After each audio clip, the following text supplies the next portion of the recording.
Hello everyone, Kurt over here, and welcome back to another episode from Home Fighter Labs. Today we continue on with the Armored Sword section plays, and we're going to be looking at two more lessons right here back to back in how they work together as, I would say, more considerations and less about the play, but more about how armor functions and how a combatant of the time might have had to think about this rather than just hit a point and go from there. Again, we're going to look at the play structures and everything else from everything else we've been focused on right here with the first crossing of armor, but we're also going to be talking about some other pieces here that we may not be considering, and I'll be very curious to hear what people think about that. But before we get into that, please don't forget, like, subscribe, share with a friend out there, and leave a comment below. To my viewers and subscribers, thank you so much for tuning in and for pushing this work out there. I'm trying to grow this channel, and that's not possible without people and viewers like you. So thank you so much for your efforts and for stopping by. With that being the case here, everybody, let's take a look at these next two plays that make us consider other aspects of armor that we may not be thinking about in the closing, striking, and fighting. Okay, so this week here we're going to be looking at the next two plays of the Armored Sword section, and then we're running across the screen here as I kind of talk about it. These are consideration plays, which I personally think that all Fiore is getting at here is that essentially, it goes back to the device. I keep harping on that, but I can't see that it not being untrue at any point. I've looked across at her, and at this point, I see she's wearing a visor. Now remember, at this point in time, historically, people may or may not have been wearing lots of visors. There's, that may be a later consideration thing that had happened out there as far as like everyone wearing visors or people back and forth by who's wearing what. And also, there wasn't equalized as far as equipment goes. So I could be very much so out there with a skull cap, and she's got a full helmet like she's got right now, and I'm facing with this.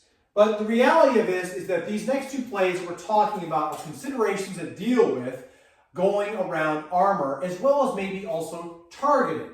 So we're going to look at the first play, which talks about addressing the helmet itself. Now this is just good sound advice, and if we look at what the crossing of the play that we've done before, she extends that thrust, I'm the very approaching, she extends that thrust at me, and again, I'm in a good position right here where extending or cutting at me makes a lot of sense. My arms are exposed, my face is open, any blow that hits me that way is life and death. But in this case right here, so she extends the thrust right here, I thrust, and I kick, boom. Now the problem is, where I try to hit her face, boom. But there's nothing there for me to deal with because of the technology of the helmet. So in this case right here, I've missed a shot towards her arm, but I've hit her breastplate, or I've hit her aventail.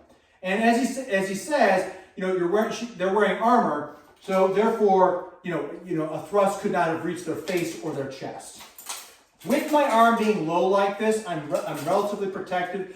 Anything that's touching me is not going to be nearly as effective on this. I can still drive the point here, which might be what some of these have been happening here also. But what Fiore tells us to do, quite simply, is to reach up,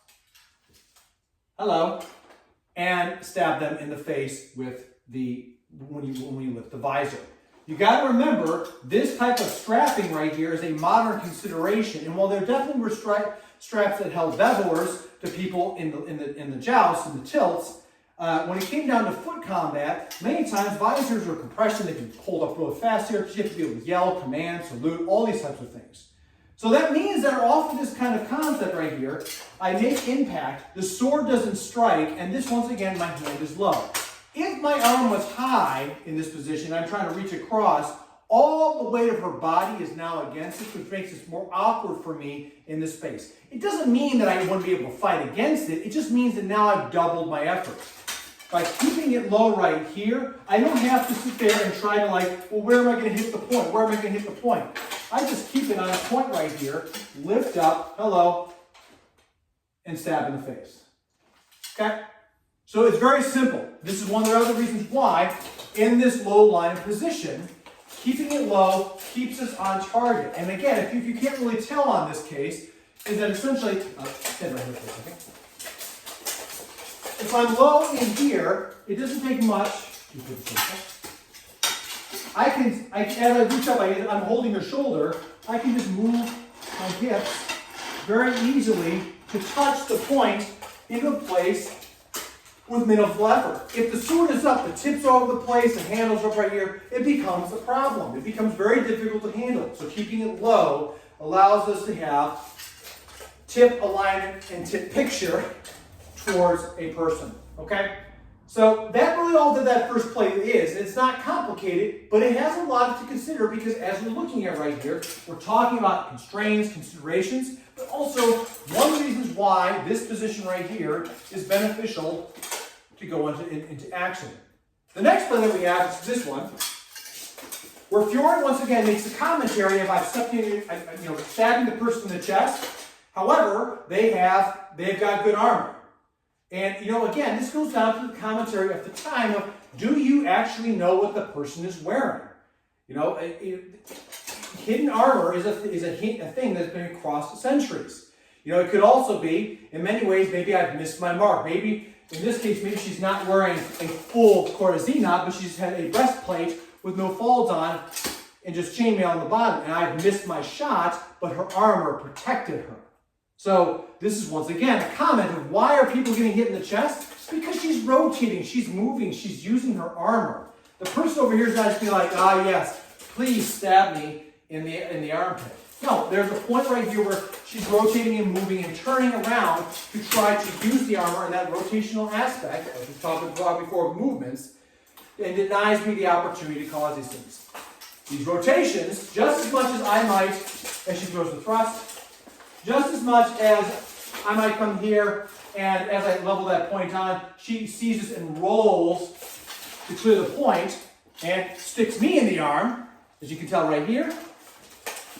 As much as those bolts on save her, they also provide opportunities for me. So in this case, we look at the position under Veracroce or post croce bastarde. It doesn't matter, remember both go off this. She thrusts at me, I'm up. I come down and I shoot. Now the thing is, I've stuck her in the chest. She's got good armor. But remember, we look at the anatomy of her legs. In this case right here, now she's chosen to step forward with a thrust. That means that her momentum is coming off of her right side. So I've stuck here. Her armor saved her. Well, to help me out with this, I'm going to help her push into her volta stabile so she steps, and then stab her into the back to see if it tests to see if your armor is just as good. Now remember, in this case right here, not all fully encased armor was a thing of the time. It could be very, very much so that it was just a globos, a breastplate of some sort, and then chainmail on the back. So even though she's got back plating on here, historically another option may have been she thrusts in, comes here, one, boom, I get it, I don't like this, I shove, and I stick right here into the person's spine. And remember, I'm jabbing right here for this person, but the reality is I might come in, hold this, grab, and now I've got other ways to turn them off because this point of the historical period of time is really nasty and very good at causing pain underneath defensive equipment. So what other things happen from here when it comes down to this? Maybe she's wearing arm harness that protects her. So right now she's not wearing this for the ease of shooting this. But the reality is, much of the time too, the shoulder space behind the arm was open. But if it is covered, or maybe she defends herself on that, or maybe I missed my mark in the turn, what else happens? Remember, are we still keeping the sword low? I venture to say that Fiore still wants to keep low here because we're talking about the simplicity of action. So, in this pace here, in, cross, shoot, push, here. If I push, it's easy to find. If I've had to move my hands around here, I stick, I realize she's got more metal. Well, this is where, again, because I realize I hit her in the back, still plate. Can't hit the helmet because it's helmet. So this is where coming up and utilizing throws and other sorts of actions also become applicable. So again, these two plays right here, that's really going to do it as far as what we have as far as these two plays. It's just consideration of how to get around it. We know that stabbing somebody is a very good way to make it. So if I hit her in the arm, she's probably going to want to turn this way, which gives me access to grappling. If I hit her in the groin area, same thing, vice versa. If you hit them in the throat, they're going to pop back, and it's really easy to put them on the ground. But what happens? How do we get around that? It's not just point, it's also grappling. and that while the foundations of apprezzare are still prevalent in this practice of the armored sword. So as you can see in the video, this is where, once again, if we step out of into the realm of just fighting versus historical arms and armature practice, we have to look at the setups and the environments of what people are having. Something that was impressed upon me for years is that visors may or may not have been an all-encompassing thing. And we think today, oftentimes, because everyone's wearing a visor for safety considerations, and as we should, obviously, this is a very dangerous practice. But in many cases, I think that has given some people to think that the armor has always had some type of enclosure on the face. And that's not the case.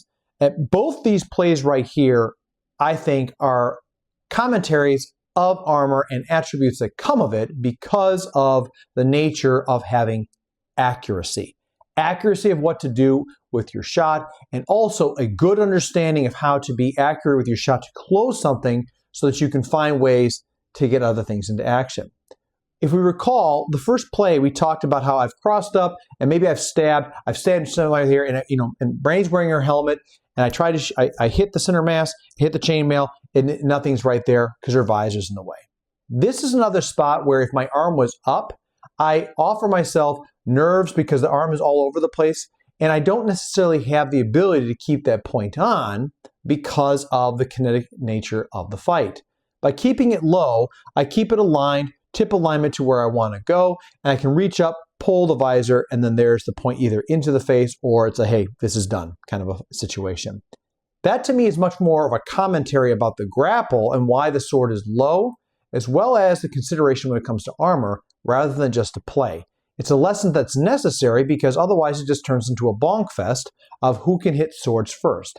And while there absolutely were historical evidence of people fighting to the blow or how many shots you could take out there, it wasn't necessarily how we might be thinking of it today. The second play we have here, again, I believe is a commentary of the first. So we're still talking about helmets, and I'm going to get to that in a second, but we're talking about how it is very easy to miss, and that because we have these rotational aspects of being able to turn away from somebody and be able to make sure a blade doesn't go into us, it also means that is something that can be used against us as we're trying to defend or get away from something. Now, this second play of this here talks about how we can push the elbow and turn them. But let's think about some other things about this right here that may or may not have been talked about. First things first here is if I have crossed on this in certain ways and I have the point and they're wearing a visor, in this case they're not, well, potentially, right? But I can't necessarily reach the visor, I still have access to the elbow. And as I have that point low and I'm looking for something, I imagine someone's first instinct is to pull and turn away to try to stop that thing from coming at us, right? So that we can turn, so they can try to turn and recharge a shot or get away or find a grappling aspect. That gives us a closer range ability here to turn the person and get to the backside. Now, Fiore makes a comment in here about how I've struck you in the chest and your armor preserved you, which is also very commentary, I believe, also in the fact that do we also understand that of what people are having? Like, are they wearing something that's covering right here? Do we know if it's what kind of body armor protection is it? Do they have coverings on this that hide the fact that maybe they don't have falls? In several lists a couple years ago, I got to compete with some people that had been able to, they were doing thrust. They wore a kastanrock, forgive the pronunciation if I'm wrong, correct me please. But it's a garment that covered up their armor and hid the fact that they're not wearing any falls. They're just wearing a breastplate. Everybody stabbed them in the chest, right where the plate was, rather than aiming a little bit low and hitting into the chainmail. And that right there in itself was something that I thought was interesting, which also is a point of information, I think, for this play. So in that kind of situation there, if I had stabbed in thinking, oh, he's not wearing anything, he's just wearing some, chainmail, whatever, I hit him, nothing's affected there, and I turn him and I can get around to the backside or thrust, gives us ability to be able to attack the back, not just with the point, but also getting to half-sorting hugs, grappling positions, etc. Another part about this right here, which is why I believe these two are really connected, is because the weight of helmets, and also if it does have a visor, your sights are like this. So by someone doing this right here to turn away, I might be trying to keep my sight so I can still see right here on you. But I'm trying to do this right here. So by doing this right here, the use of the helmet against them is still applicable. And that's a huge facet to consider when talking about the using of the person's armor against them and the obstacles we have to go through in order to get out of it. So with that that's going to do it here for this video here. Again, I'm very curious to hear what people have to say or think about this, because to me, the practice of armor, yes, we can talk about great single-time, one-time shots.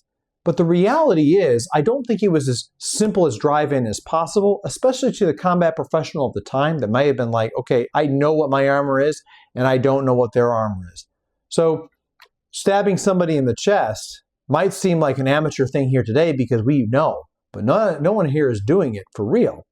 And at the end of the day here, we're not playing the same kind of high-stakes roles that the noble fighting class at the time would have done, where you are pitting your armor against somebody else right here. And while these absolutely were cutting-edge technology pieces for the time, maybe I show up there and I'm like, well, my last suit's kind of in the shop or whatever. And I'm not saying in the shop, but I'm getting, maybe I don't want to risk my best suit because I have something I'm going to be going later on. And I want to preserve that suit for some other time. Maybe I bring something that doesn't have fault. Maybe any number of things out there. And again, how do you know that about me? You probe and you find out what hurts on me. That's just some of the lessons that come out of this. Leave a comment below. Let me know what your thoughts are. And as always, everybody, please, until I see you, stay safe out there, train well, and fight on. I'll see you all soon.